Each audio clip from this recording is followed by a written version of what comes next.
showing to you what we like in every episode. But before starting, I have to make a shout out on two great YouTube channels that you have to check out. Those channels are Let's Press Start to Play and the Chameleon Games. Adam from Let's Press Start to Play is doing Let's Plays on the new Super Mario Bros. Rehex, and the Chameleon Games is working on his Let's Play Super Mario 64 videos, and also on his New Year special. Those channels are great and there's lots of cool Let's Plays going on. Go and check them out.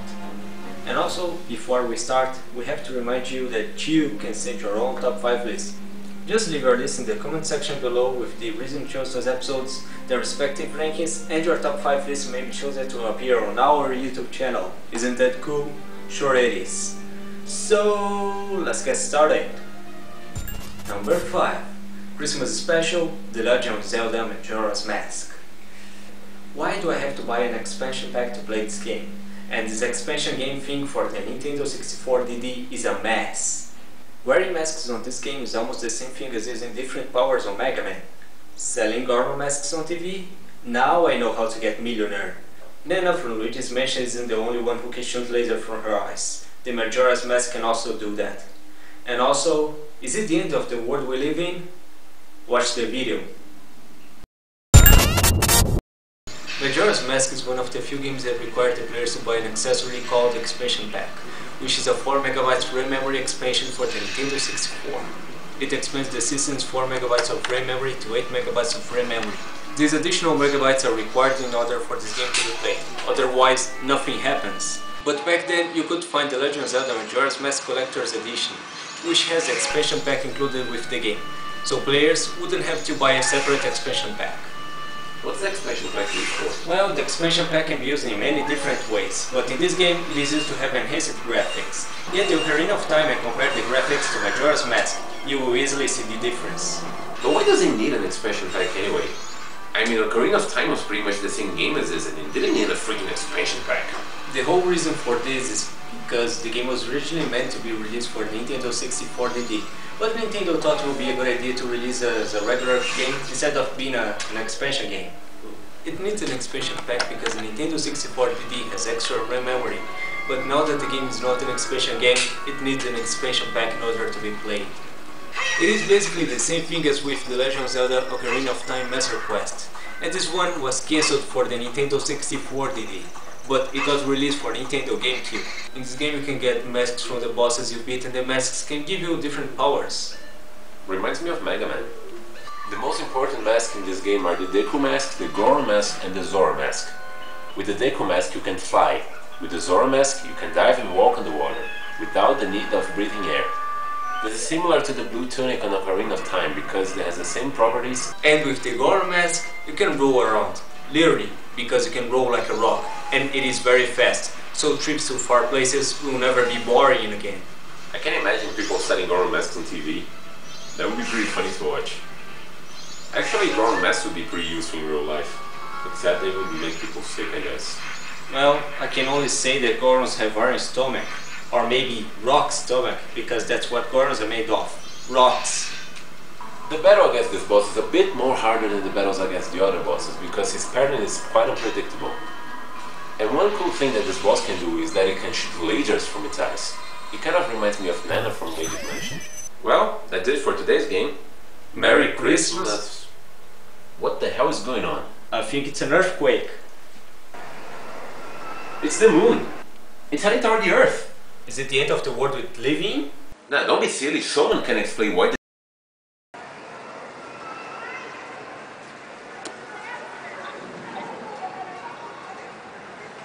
Number 4. Lethal Enforcers for Super NES. Okay, calibrating the pistol is kinda hard, even if you have a CRT TV. In this game you can find cars that can fit up to 100 people. What's that, a car or a bus? And the people in the game keep repeating the same line over and over. You missed me! And then, an awesome boss fight. Easy, but awesome. I mean, the guy has a rocket launcher. And after that, no misses. That doesn't make any sense. A chicken on the game? Rail shooters and chickens, they can be mixed together. And I have to shoot the chicken. There's a guy that flies all over the place. And the second boss of the game is one serious boss. He won't mess around. Watch the videos. Alright, let's try to play Little Enforcers on this regular TV. I think this time I can calibrate the pistol now. And, oh yeah, there we go. Right in the middle of the... Nah, I'm too close.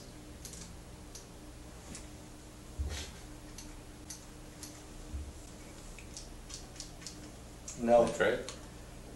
Okay, but it's not working. I can't even shoot the exit button. Oh, yes. Is it working good? Yeah, I think it is. Okay, here you have to set the game in a regular Super NES controller. Game level, let's play normal, right? Yeah, that's good. Oh, I love this mission. I have no idea how many people this car can fit. But look, yeah.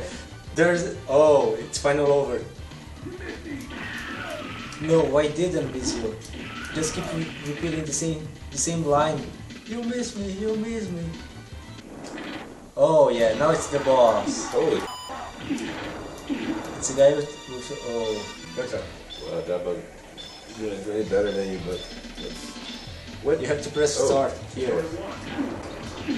Yep. You're missing everything. Yeah, I'm terrible at this game. No, but...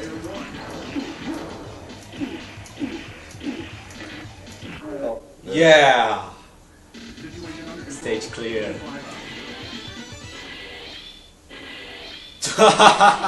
It's a half. It's a 50. Oh, that's very bad. Let's see if I can at least increase the level or... Miss? 0? What? That doesn't make any sense. Yeah, I think that's because I used some of the credits, so... Chicken? Is that... Can you shoot the chicken? I have no idea what happens. Maybe I'll lose a life if I do this. Or like 10 more chickens will come to kill you. I have to shoot that chicken. Oh man, I missed. Almost. Reload. Yeah. That's way better. Whoa! Flying all over the... Now it's the boss, yeah.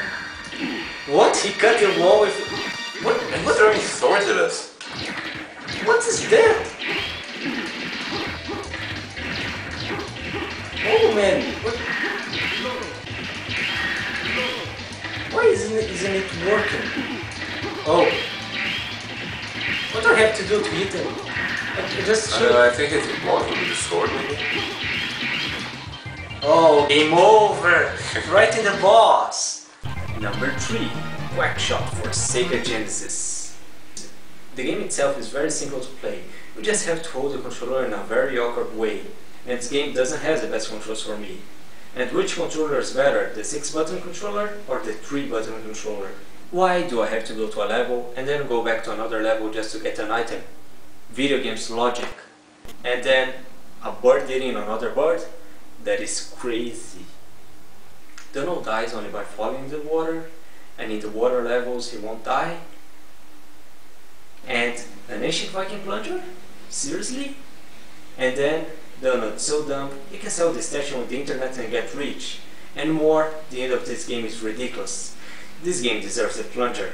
Watch the video. The game itself is very simple to play. Press A to dash, B to shoot, and C to jump. If you want to dash and jump, press A and C at the same time. Well, look what I have to do to dash and jump. It's very uncomfortable. Well, at least the game gives you the option to change the controls in the main menu. But you have to set the controls before starting the game, because when you start the game, there's no coming back. So choose the controls you think that are best for you and start playing. I want the best controls for me, so let's see. A for dashing is good, B for jumping is good, and C for shooting is good. Let's see if the game has this option.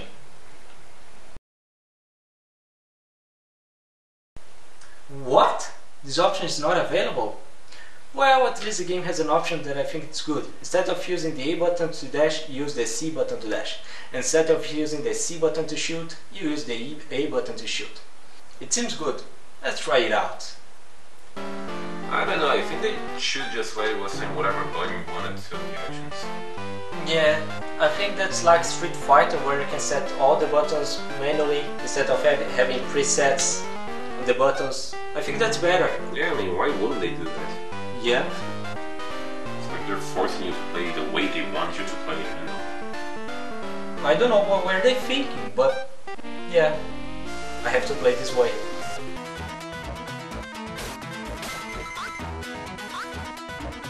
Ah, the controls are still awful. I prefer the original controls. The problem isn't on the game itself, it's on the Sega Genesis controller. Some of the buttons are hard to reach. So why not use the 3-button controller? It has bigger buttons than the 6-button one. Yeah, that might work.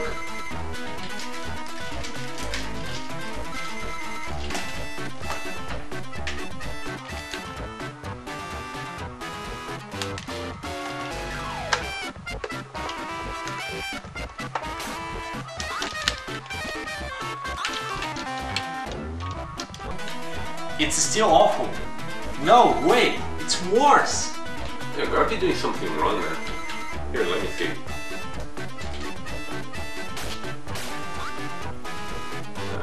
Yep, it's really awful. In this aspect, the Super NES controller is better, because you can easily reach the 4 buttons only by using your thumb.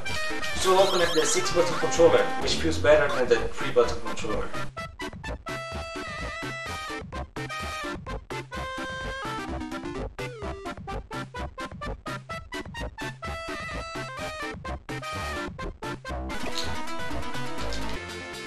Anyway, at the end of the desert, I'll meet a girl that says that I need a key to go into the ruins.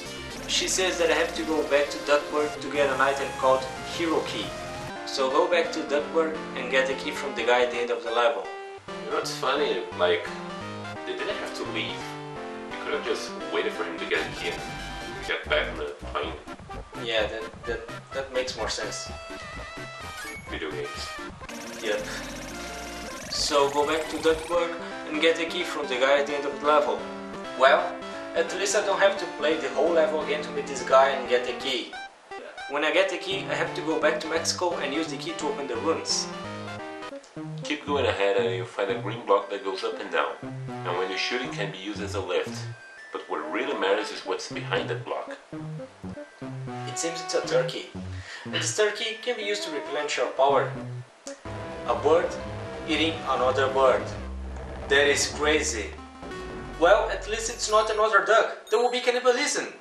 Transylvania is a dark place. In this level there are bats and there are also waterfalls. You can't even fall in the waterfalls or you die instantly.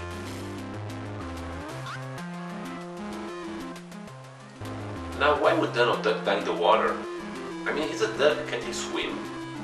At the end of the first part of Dracula's castle, you see a place that says you are going to die if you fall in, but you have to fall there. Now you are in another water level. No wait, it's another water level.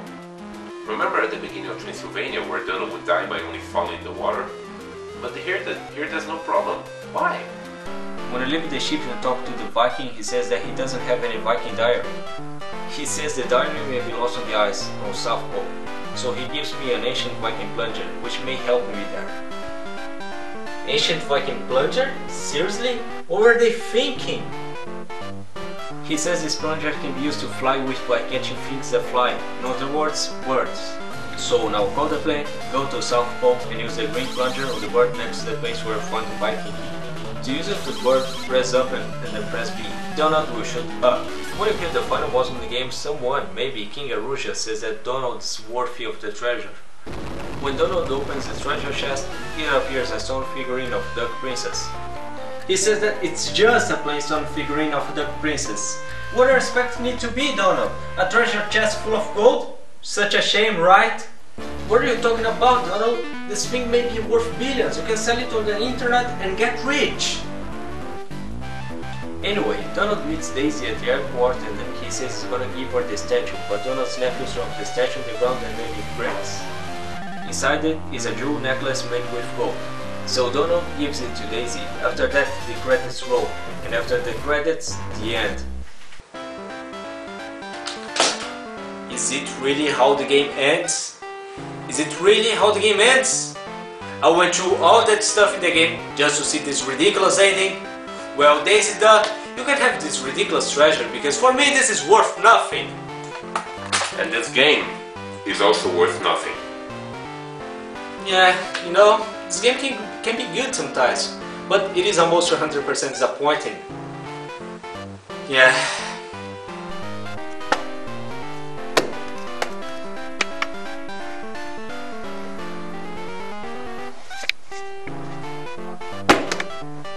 This game deserves the plunger. Number 2, Scars for Nintendo 64. It's a ridiculous futuristic racing game that takes control of wild animals.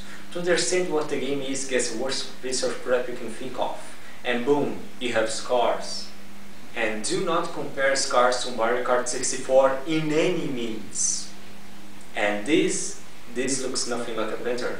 The other cars in the game look better than this piece of blue crap. Using cheat codes just to unlock regular features until the game is just ridiculous. Plus, this game has some very weird items, and an item that looks like the flux capacitor from Back to the Future. And having a good time playing Scars? I don't think that's possible. And also, do you want to listen to something really annoying? The music on Scars are annoying, and Scars is just ridiculous. In this ridiculous futuristic racing game, you take control of wild animals. To understand what the game is, get any game from the Mario Kart franchise and any game from the F-Zero franchise, mix them together, and what you get is number 1, F-Zero with items, or number 2, Mario Kart with futuristic racing cars. Yeah, but without futuristic racing cars. You have animals instead. That's right, animals. Get every animal you can think of and then use them as cars. This is the idea of Scars for the N64.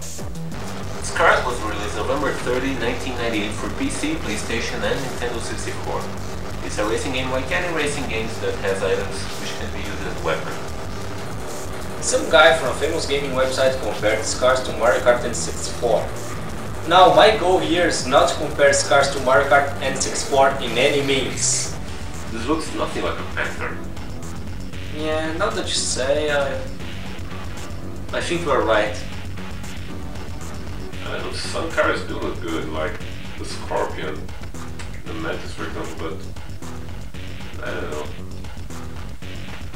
Or even the shark. The shark is not too bad. Yeah, it looks like an actual shark in fact. Yep, but the Panther? Oh, what is it of? And it's funny because it's also the best car in the game, so. Yep. I don't see a Panther here. Oh well. But to open those features, you have to type a cheat code that is given to you in the end of every championship and every challenge, which is the most weak/ridiculous way to make it through the whole game. And also, every time you race a championship, no matter you win or lose, and no matter which championship you have raced, the long-lasting credits of the game are shown, but fortunately you can skip those long-lasting credits. The cheat codes given to you in the ending of every championship are used to open other championships, and the cheat codes in the challenges open new cars. I don't know what they were thinking when they came up with this. I mean, typing cheat codes to progress through the game? Seriously? And whenever I type a valid cheat code, the game does save, but it needs a control pack to do that, and it takes a lot of space to save, more specifically 32 blocks out of 123, which is a bit more than a quarter of the space available. I don't want to waste my available memory with this ridiculous game. I want to save the games that don't need to type a cheat code every time I do something in the game. But if I just want to play a championship without opening new cars or tracks, I just don't type the cheat code then.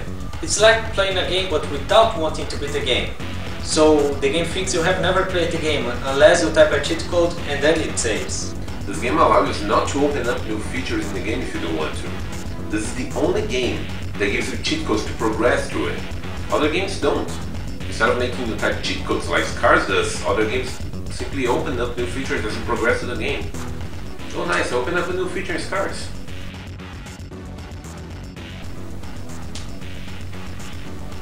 Hey, stop using cheat codes. I'm not using cheat codes. That's how the game works. Sort of. Okay. Besides this ridiculous idea, typing the cheat code by using the R and Z buttons is annoying. The item selection of the game doesn't give you a random item. You can actually choose the item you want to use. You just have to know where is the item you want to use, and you can have 2 different items per player. Look at the left upper corner of the screen and you'll see 2 items. The bigger icon is the item I'm using right now. The smaller icon is the next item. Now I have a missile and I don't know. So, also apparently we got the flux capacitor from Back to the Future in this. Yeah, it seems like it's a rip-off. Yeah, well. I mean, they were really thinking of the movie when they created this item. I don't know. I'm pretty sure it's a rip-off. It's not like a coincidence or something. It is a rip-off. To me it's a plus point for them for referencing the movie. I don't know. Yeah, that's a great movie, but yeah. At least I can get reminded of the movie when I'm playing this. Yep. But on the other hand, it'll make me want to go and watch the movie instead of playing this, so I don't know. Yeah. I think you are right. Like, if you are playing the game and you say this item in the game, and you remember the movie, I want to see this. I want to watch the movie right now. And then you forget about the game. Go get your DVD of the Back to the Future and start watching the movie and completely forget about the game. See, that's why it's a plus point. Yeah, I think you are right. Also, the music of this level is cheesy. I mean, this random annoying electric guitar solo is ridiculous. Just listen to this. If you thought this game couldn't get any worse, I'm sorry, but fortunately you were wrong. Get a multiplayer feature in this game. One person plays cars isn't ridiculous enough. You can call your friends and say, hey, you wanna play cars and look ridiculous while playing with the animal-shaped cars the game has to offer? Yeah, imagine 4 animal-shaped racing cars on the screen.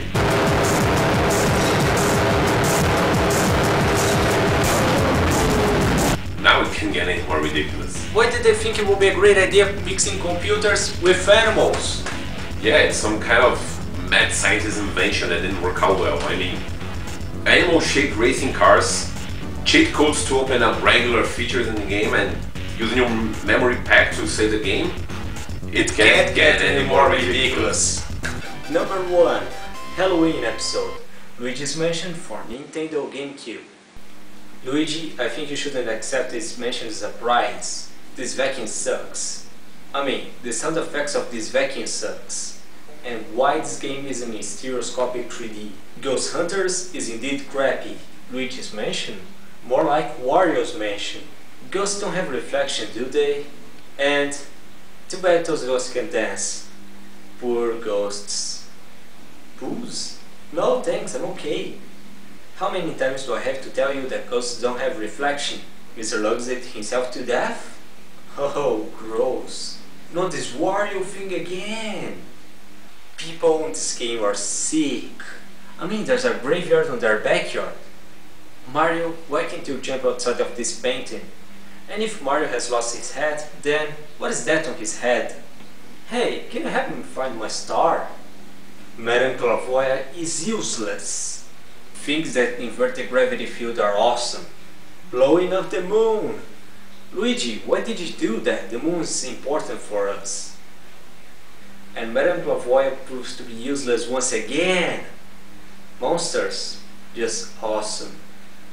Nana, the most awesome ghost of the game, and the only one who can shoot laser from her eyes. Projection room? Just awesome. We finally get to beat Madame Clairvoyant. I just hate her. The scariest room on the game. Just heads everywhere. Easter eggs are fun. Answer this telephone. Those ghosts are so annoying. They keep popping out everywhere. Do toys also have life? That's weird. Soupy? Throw a bucket of water at her to make her wake up. It always works. Is this a waterfall or a water leakage? And is this toxic water or just the sewers of the mansion? Those ghosts are maybe the easiest ghosts to catch, but Vincent Van Gogh is even easier to catch. Why is this crown different from the crown King Boo wears in other games? What the heck, you're laughing at Luigi? What's so funny? And the Wario mystery will never be solved. Grim the Reaper has to get rid of some annoying ghosts at his house. Watch the video. As the title says, Luigi is the protagonist of the game instead of Mario. In this game, Luigi wins a mansion and contest he never entered. Despite not having entered any contest, Luigi tells Mario about the mansion. They decided to meet up outside the mansion that same evening. Isn't Luigi at least a little surprised or scared about winning a mansion and contest he never entered? No, he's okay actually. It's not like, oh, let's get in my newly won mansion and see how cool it is. And the sound effects are also pretty good, but the Portuguese 3000 lacks on sound effects. It is too silent, which is not like a real vacuum cleaner. But I think if it was too loud, it will make people who play the game very irritated, because the vacuum cleaner will be too loud, so it's okay I think. The graphics on the game are also pretty good, especially for such an early game. And talking about graphics, did you know that Luigi's Mansion for GameCube was originally meant to be released in stereoscopic 3D? Unfortunately, that never happened, since 3D TVs were not as widespread back then, and they were also very expensive compared to 3D TVs nowadays. But the GameCube system does allow stereoscopic 3D, but to do so we will require a special accessory, which was also very expensive to develop and sell, so the accessory would have almost the same price as the GameCube itself. But Nintendo finally made it. They developed a 3D system called Nintendo 3DS and they are making Luigi's Mansion Dark Moon for 3DS. So Luigi goes to his newly won mansion to find Mario. Now it's ghost hunting time. And no, I'm not talking about that crappy TV show, Ghost Hunters. And also, if you check the furniture in the gallery in the Game Boy Horror, Luigi says that the furniture here must be really expensive. He says this sure would fetch a pretty penny. What? Luigi's only thinking about the money? I think he thinks it's Wario.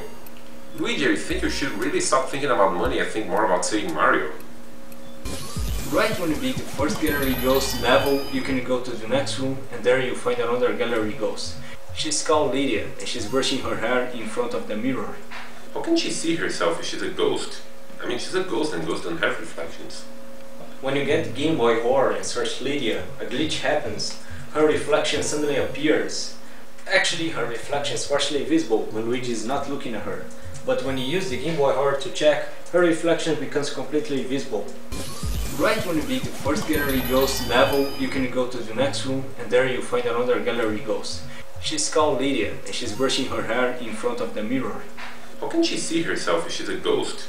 I mean, she's a ghost and ghosts don't have reflections. When you get the Game Boy Horror and search Lydia, a glitch happens. Her reflection suddenly appears. Actually, her reflection is partially visible when Luigi is not looking at her. But when you use the Game Boy Horror to check, her reflection becomes completely visible. That switch opens the trapdoor. When you open the trapdoor, lots of boobs will appear. We finally get to see boobs on the game. And now we have to find all of the boobs in the mansion.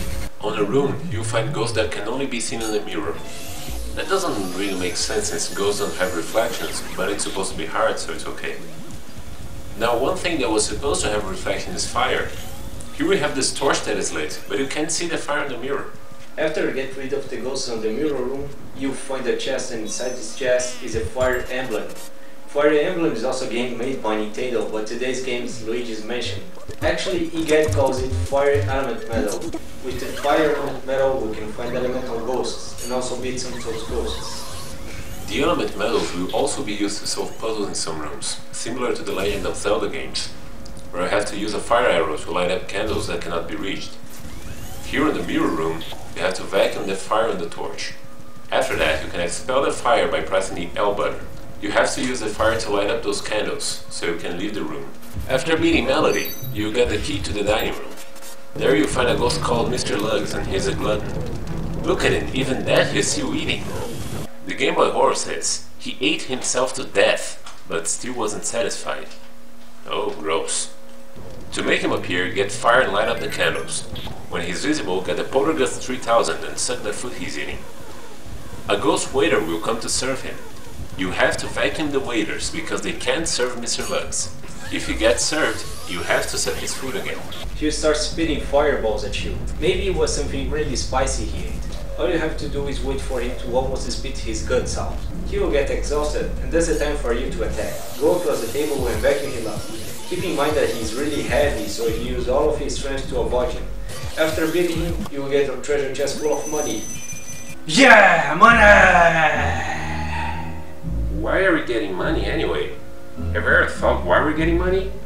What's the point of getting money? Does Luigi think he's Wario again? I thought the point of the game was to save Mario. Maybe that's not Luigi, maybe that's Wario disguised as Luigi, and we have to figure out why. Yeah, maybe you're right. After you catch Spooky, get the Game Boy horn and check the doghouse. You'll be sucked in and will appear on a graveyard at the back of the mansion. What kind of sick person would put a graveyard on their backyard? Well, a sick person. Toad says that there is something terrible in the well. Okay, let's go to the well and find out what's in there. On the bottom of the well, we'll see Mario stuck in a painting. Okay Mario, you jumped inside the painting and now you can't go back? It's very simple. You have to kill the boss and get a power star. That's what you're supposed to do to jump out from the painting. When you go back and talk to Toad, he says that Mario has dropped some items. A hat. A hat? But I saw that Mario was wearing his hat. He also says that Mario has dropped a glove. A glove? But I saw that Mario was wearing both gloves. Maybe it's someone else's glove. And about the hat, I have it. It is Mario's hat. Anyway, Toad says that Mario has also brought a shoe, a letter, and a star. Oh yeah, that's a common thing for people to carry around, a star. Yeah, imagine if you lost your star and had to ask your friend to help you find it. Hey, I did find my star, can you help me find it? Yeah, sure, of course. Here you go. Well, thank you. You're welcome. When we take the letter we found to Madame Clairvoyant, she reads the letter for me. It says, "Look out for booze, Luigi." Yeah, thanks for the warning, Mario. That letter would be way more useful if it got delivered to me before I enter the mansion. Madame Clairvoyant says that the spirits are telling her that Mario is imprisoned within a painting. Oh really? I just saw that! Thanks for stating the obvious. And she repeats what she said about Mario being imprisoned within a painting. Stop it! I get it! Mario's imprisoned within a painting! And that's all she says. Madame Clairvoyant, I hate you. You just keep stating the obvious over and over. You are useless. Enter this room and get rid of all of the ghosts. Here we'll find a thing that inverts the gravity field. There's something similar to this gravity inverting thing on Super Mario Galaxy. And also on Super Mario Galaxy 2, in a galaxy where you can invert the gravity field. Anyway, use it to fall on the table and open the chest that's on the table. Inside the chest we'll find the ice element metal. It can be used basically to freeze some ghosts. It can also be used to freeze water. Let's try it. Some ghosts and shy guys will appear. Get rid of them to proceed. The next room is an observatory. And here we'll find a telescope. Get next to it and use it. When we use it, we'll see the moon. After that, part of the observatory disappears. And when we see, we are in outer space. And Luigi said that he wanted to visit the outer space someday. Luigi, your dream has become true.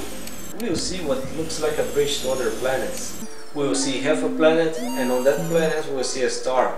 Maybe that's a star Mario has lost. We'll see a meteorite. Get the meteorite and shoot it at the moon. Shooting the meteorite at the moon is hard because you can aim, so you have to guess where the meteorite will be shot. When the meteorite hits the moon explodes. Literally, because there's fire and everything.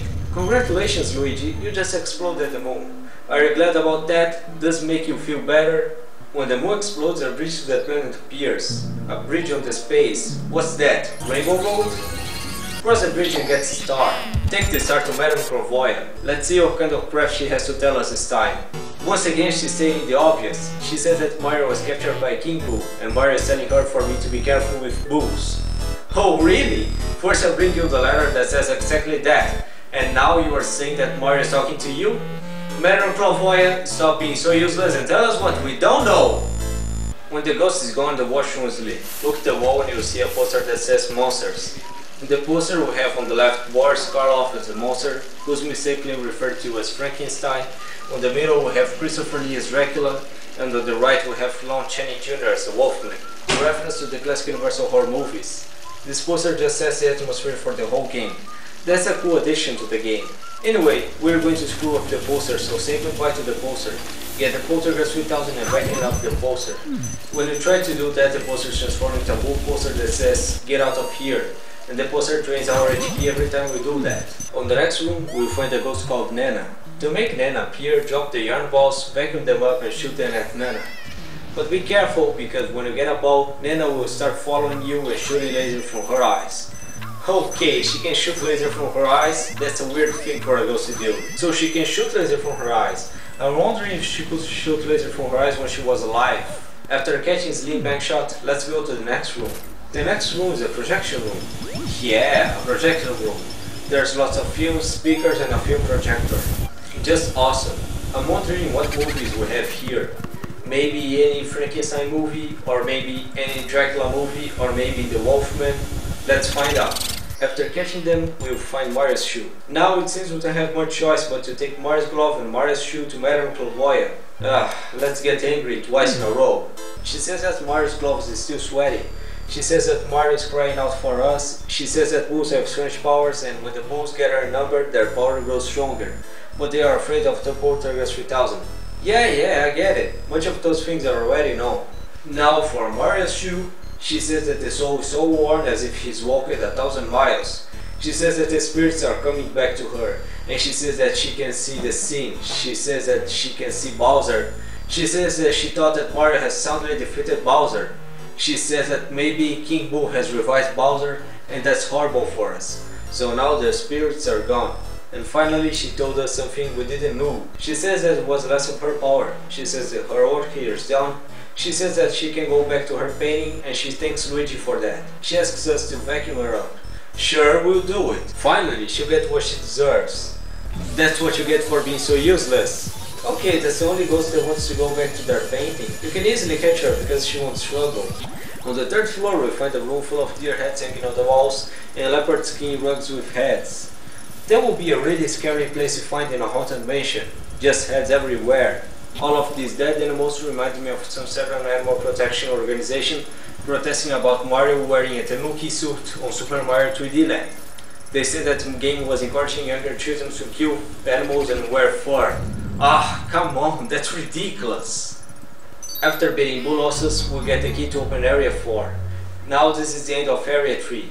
Let's go to the lab to portificationize the ghost of Area 3.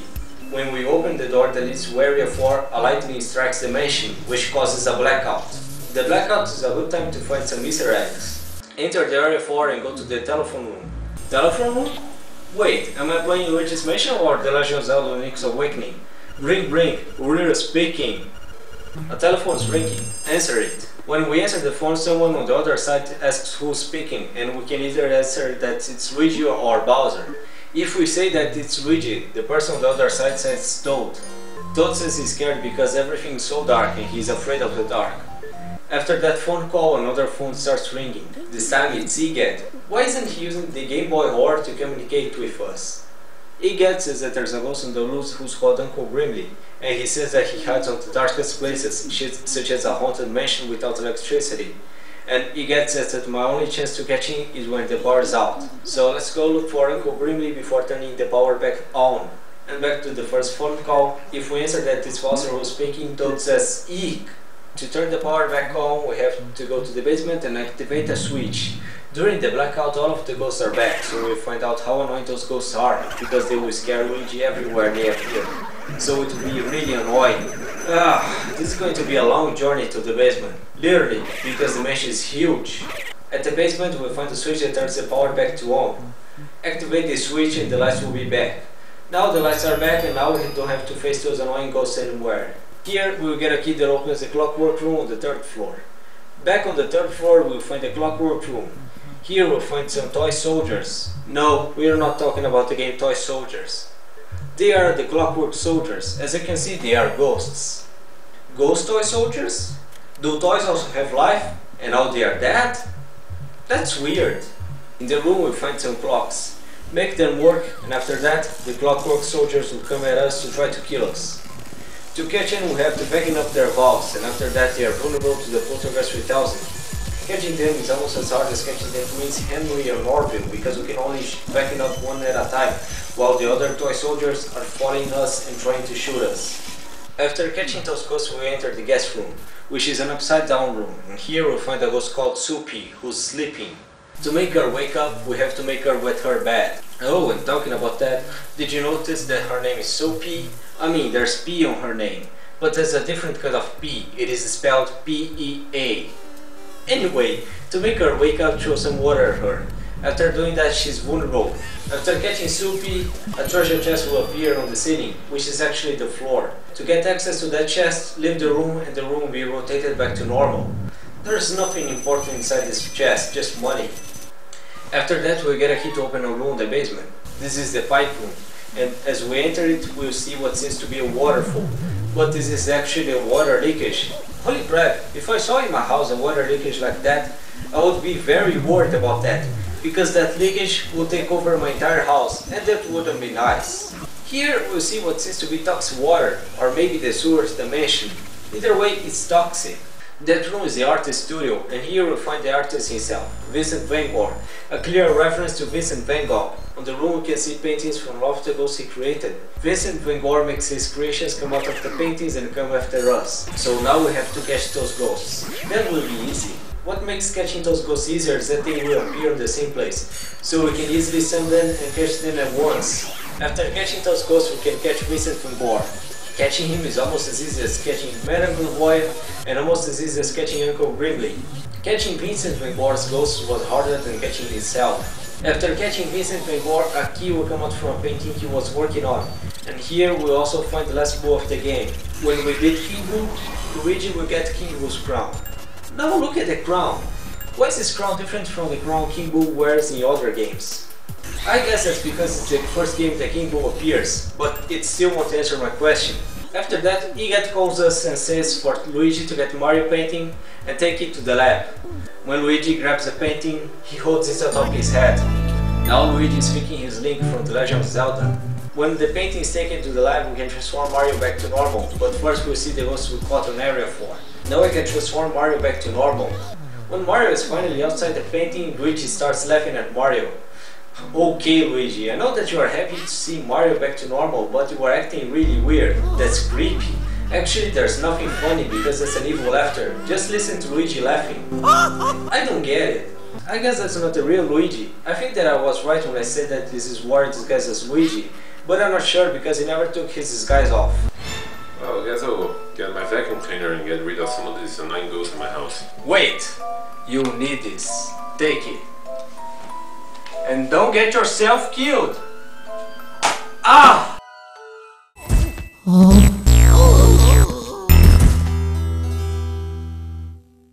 Alright, that's it for the top 5 What About Gaming episodes of 2012. And again, I have to make a shout out to 2 great YouTube channels that you have to check out. Those channels are Let's Press Start to Play and The Chameleon Games. Adam from Let's Press Start to Play is doing Let's Plays on the new Super Mario Bros. With hacks. And The Chameleon Games is working on his Let's Play Super Mario 64 videos and also on his New Year special. Those channels are great and there's lots of cool Let's Plays going on. Go and check them out. And also, as I said earlier, you can send your top 5 What About Gaming episodes of 2012 list to us. Just leave your list in the comment section below with the reason you chose those episodes, their respective rankings, and your list may be chosen to appear on our YouTube channel. So, happy What About Gaming and Happy New Year! Happy 2013! Season 4 premieres February 8, 2013. And also, stay tuned for more Let's Plays coming January 2013. So, happy What About Gaming and Happy New Year! Happy 2013! Bye!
Oh.